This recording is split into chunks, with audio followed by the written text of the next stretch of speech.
Good morning, everybody.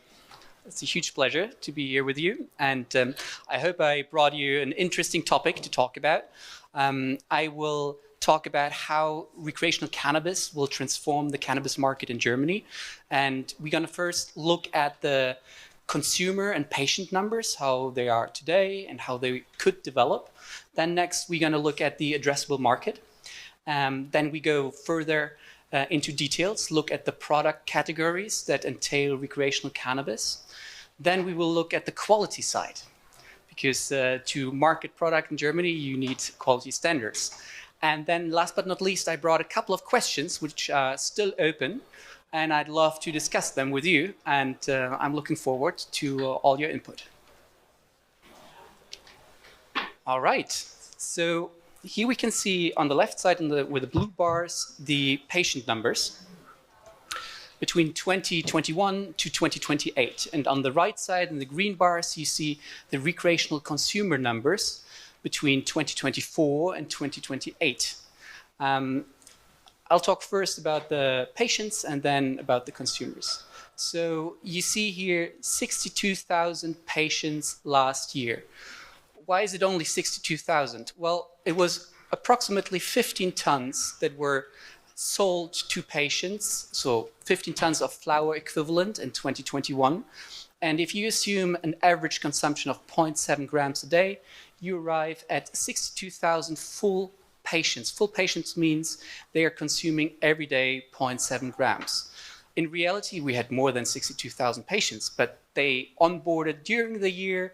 They might have had treatment only for a couple of months. So we saw approximately 200,000 patients, but if you convert it to full patients, we had 62,000.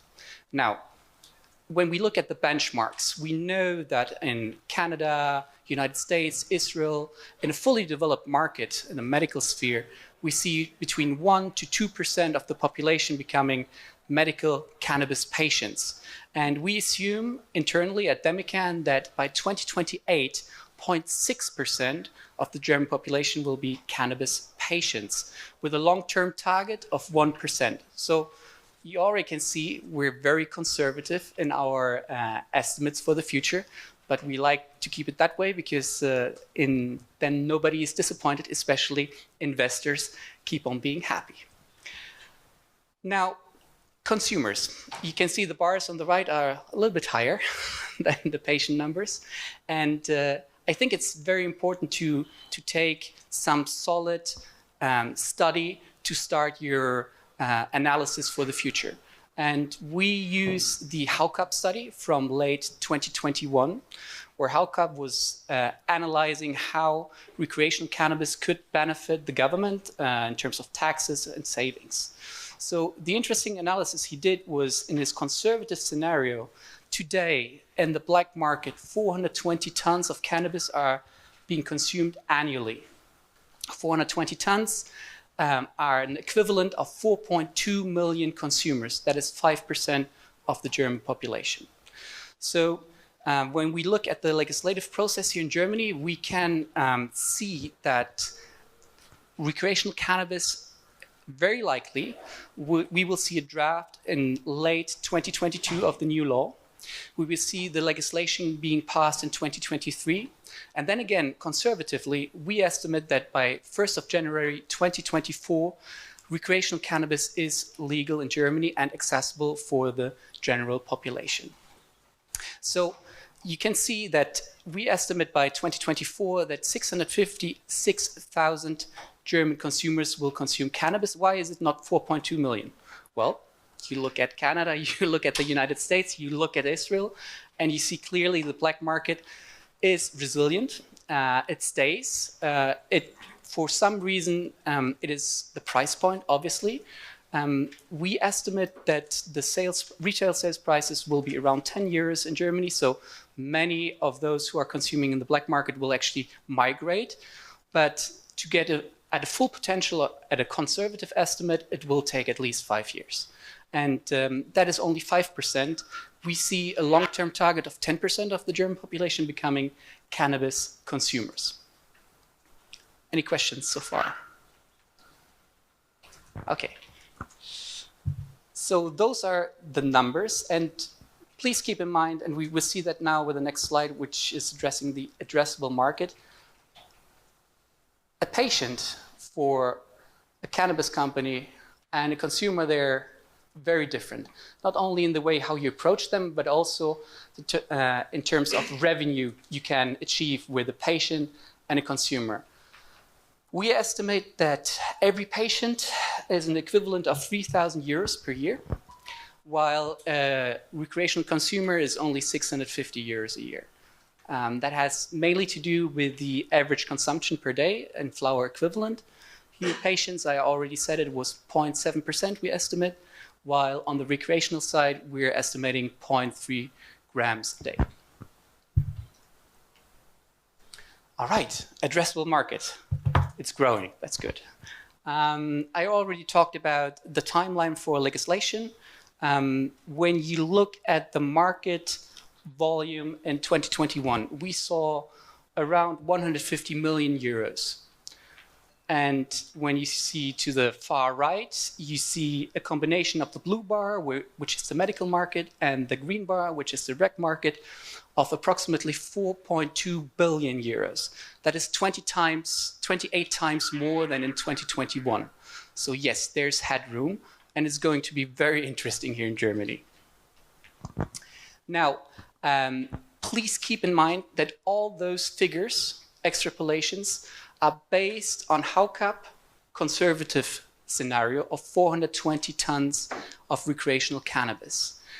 He has in his study also a non-conservative scenario where we look at 770 tons of cannabis being consumed annually in the black market today in Germany.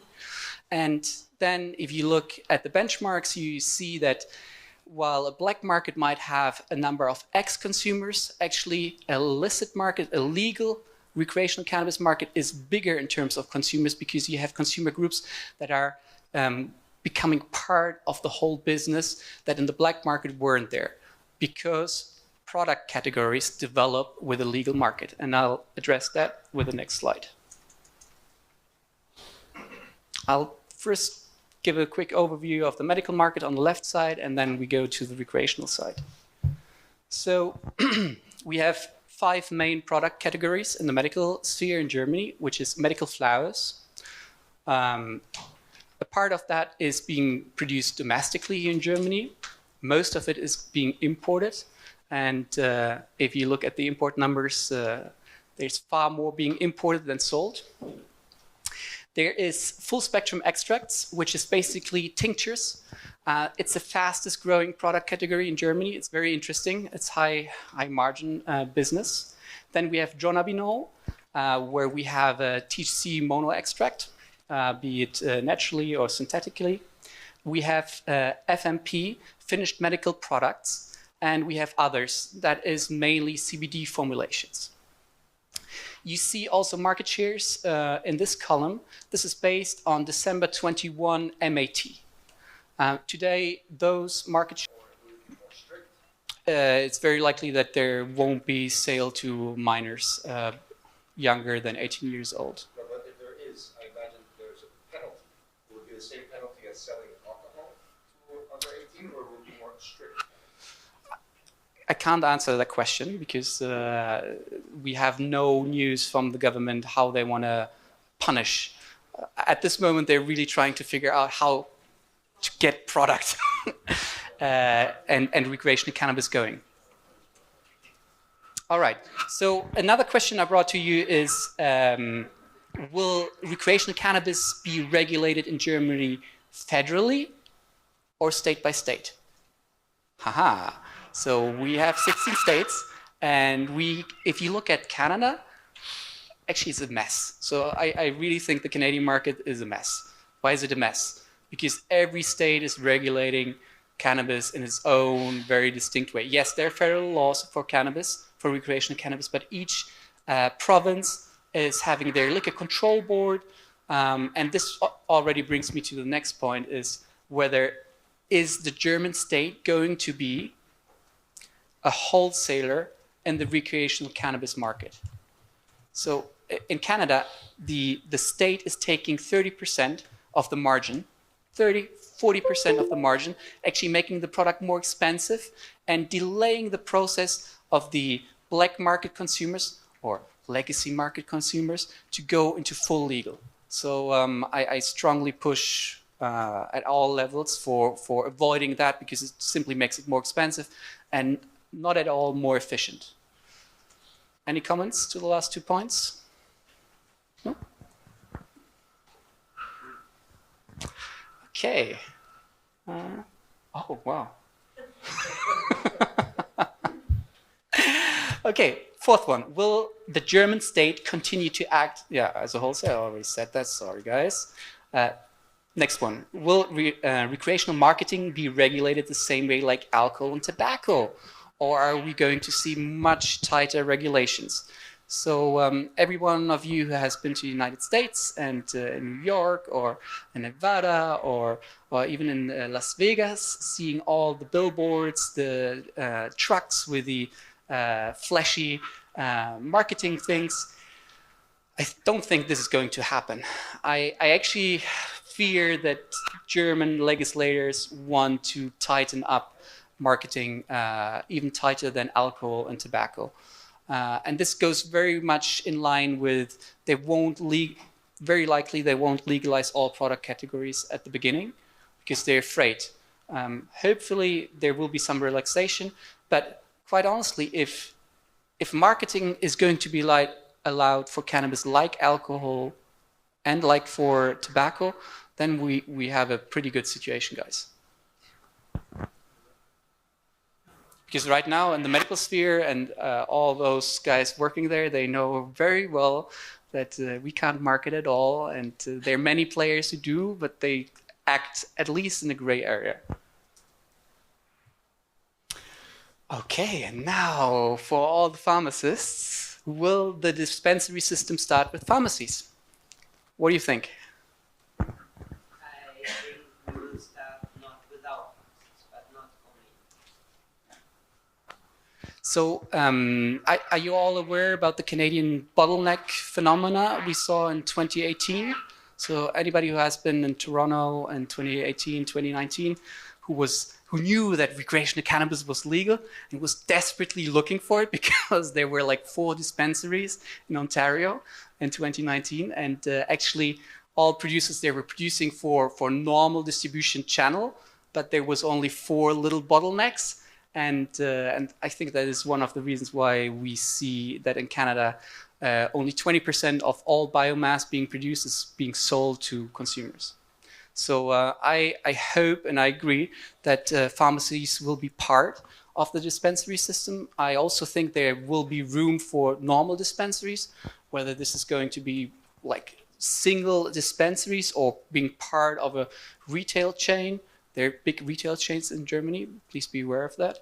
We don't know whether this is going to take time to legalize or to be audited. We don't know. But at least we know we have 19,000 pharmacies in Germany. We have 2,000 of them regularly working with cannabis, 10 who do most of the job. And if they would be able to be part of the dispensary system, I think it would be very beneficial, and it would accelerate the process from going from illicit market to legal market. All right, that were my questions. Now your questions, please. Please. Kind of back to the question before this. With the EU tobacco product directive or the excise or advertising directive, there is some belief that hemp and CBD will be incorporated into that. Is there any discussion about whether these either vapes or smokable flower would be excluded from the EU tobacco directive? Can't answer that question. At least I don't have information about whether yes or not. Please. Do you think seeds will be available when we have legalization in Germany? Is there something which is coming up, or do you see it that the selling seeds will be available right from the beginning? So let me answer this way. In the medical paradigm, we can freely, legally, and as many as we want, import seeds. So Demecan, my company, is importing every year. We can as many seeds as we want, as many cultivars as we want. We can add to our R&D license and then test them out. So I really believe there won't be a problem for the seed part. But then again, where is your question heading to? Domestic production at home? Yes. End customer. You think you'll be able to sell seeds to end customers? It remains open. I really don't believe so. There's a Green Party pushing for that, but the Liberals and also the Social Democrats, they're not big fans of home growing. So yeah, I don't think so. Please. Yes, when it's fully regulated, I'm not sure how to state this question, but how about the banking system? Because I've seen some countries in South America where it's legal, but the banking system doesn't participate. So even though you can go to a dispensary and buy it, they have to work ways around the banking system because banks do not accept anything to do with cannabis. So for example, I would imagine German banks would buy it. American banks or other banks, if they're working in Germany, can they do transactions that have to do with cannabis? So all banks operating in the German territory, they accept normal transactions of cannabis companies. Yes, it had been a problem in the beginning, opening bank accounts. Yes. It was quite funny, even though it was legal. But as of today, at least for us, there hasn't been any problem with bank transfers. Even like Demecan is now bankable, so actually there's growing trust into the cannabis industry, and I hope that will also translate for recreational cannabis. Yes, please. When we are coming to legalization in 2024, can you produce or the sweet market can produce the demand for products legalized? So if I assume that my two competitors can scale up the same way like we do, the three of us, we could produce easily within 6 to 9 months an annual production capacity of 30 tons. And that could be expanded. So I believe, or let me frame it differently. I don't buy the argument that imports must be allowed because otherwise demand can't be satisfied. I don't buy it. It's cheaper to produce here. And I don't say it's cheaper, the production costs are cheaper, but it's cheaper at the end for me to produce it here than to import it.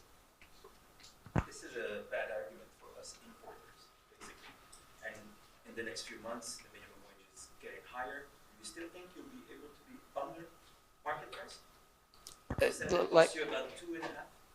No, I said production costs are below €2. Below 2 euros. Yes. Even with the raise of the minimum wage, you think you'll still be under 2 euros? Yeah, absolutely. We're almost automized at all levels, so the machines are already there. But then again, let's be quite honest. If you have a territory where you can grow at a production cost of 2 cents a gram or 10 cents a gram, yes, you can sell cheaper into the German market. But those providers are just onboarding, and whether the quality will be consistent over time, to be seen. So I'm saying on what we see right now of those guys exporting into Germany, the import prices are higher than our production costs. Yes? Do you expect that there's going to be another tender in 2023 for producers to gain licenses to produce in Germany? Absolutely. It will go hand in hand with the first draft of the new legislation, because actually the bee farm, now this is induction, so take it with a caveat. Actually, they wanted to launch another tender already this year, and that they told us producers that there might be a chance to tender even last year, and we didn't see that. So right now, the justification why this tender isn't public or being opened is that they want to see the new legislation, and that makes sense. Depending on how recreational cannabis will be produced domestically, you can't have the same tender like we did in 2017 and 18, because it won't make sense. because the German state is a wholesaler. He's purchasing all the product we're producing and then taking, from our perspective, a too high margin. I wouldn't say that, too high. And actually making the prices terrible. I mean, you are all aware that if you're not buying from mail order pharmacy, that it's giving heavy discounts. At a normal pharmacy, you're paying 22 euros a gram. It's a lot of money for 1 gram. So yeah, and that's in part not only due to how pharmacies can make their markup for all their important work of testing the quality and verifying the identity, but it is also for the German government being an intermediary wholesaler and taking 30 to 40% cut. Actually, in Germany, it's more around 70% right now, depending on who's the producer. It can be even more. All right. That was a lot of fun. Do you have any more questions? We have time for one more. Yes. One good question, inspiring everybody. Yeah, please. So you're producing under 2 euros per gram. Yes. The German bee farm is buying from you at around 2.3. This is what's known. On average, from the 3 producers. Yeah. Please keep in mind that everybody was offering different prices. So this is the average out of 13 lots. So from the distributor, it gets to the final client at around 22 euros, let's say. Between 16 to 22 euros. Where's all this margin going? Pharmacy is taking the biggest cut. Actually, it's 90%. No, it's 80. Pharmacies are taking 100% margin. For the beef farm, it's 10 euros. It's not 22. Yeah, no, he was talking about the end consumer price. It's 10 euros. It's doubled up for 30 and. Oh, thank you. He's making a very valid point. The domestically produced products, they're going to the customer at a much lower price point because the pharmacy takes a roughly 95-100% markup. So it's public knowledge that the German state is selling at 4 euros 30 or 60 to the pharmacies. 30, 60? 30 and it's 10 euros and 23. Thank you. So already the consumers, the patients here in Germany, the self-paying patients can obtain cannabis much cheaper being produced domestically than being imported. Makes sense. And this is also, the insurance company is also reimbursed for these? Yes. Yeah.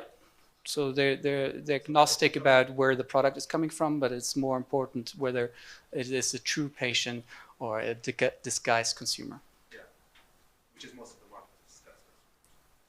In the flower product category, we estimate 55% of patients being at least safe-paying patients.